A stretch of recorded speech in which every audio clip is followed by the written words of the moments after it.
Most wanted ఉగ్రవాదులకు Pakistan ఆశ్రయం కల్పిస్తోందనే విషయం మరోసారి వెలుగులోకి వచ్చింది. పుల్వామా ఉగ్రదాడి సూత్రధారి అల్ బదర్ కమాండర్ హంజా బుర్హాన్ అంత్యక్రియలకు పలువురు మోస్ట్ వాంటెడ్ ఉగ్రవాదులు హాజరయ్యారు. వారిలో హిజ్బుల్ ముజాహిద్దీన్ చీఫ్ సలాహుద్దీన్, నిషేధిత అల్ బదర్ ఉగ్ర సంస్థ చీఫ్ జమీన్ ఖాన్ తదితరులు హాజరయ్యారు. వారి చుట్టూ భారీ బందోబస్తు ఉన్న ఫోటోలు, వీడియోలు వైరల్గా మారాయి.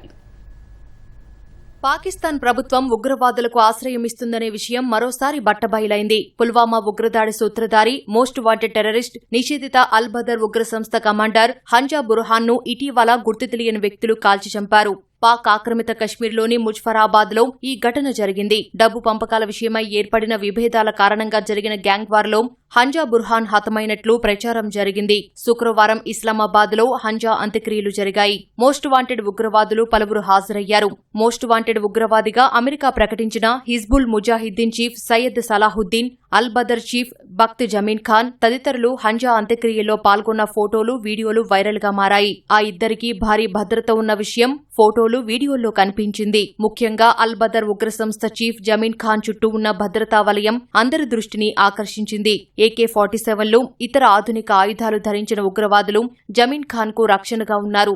పాకిస్తాన్ POKలో ఇటీవల పలువురు ఉగ్రవాదులపై వరుస దాడుల నేపథ్యంలో అల్ బదర్ చీఫ్ జమీన్ ఖాన్ కు భద్రత పెంచినట్లు తెలుస్తోంది.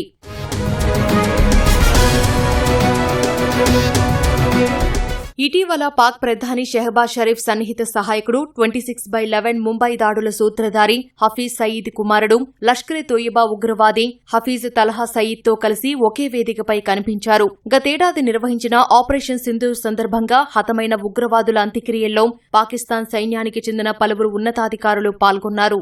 ఇది పాకిస్తాన్ ప్రభుత్వానికి ఉగ్రవాదులకు ఉన్న ఫెవికాల్ బంధాన్ని చెప్పకనే చెబుతోంది.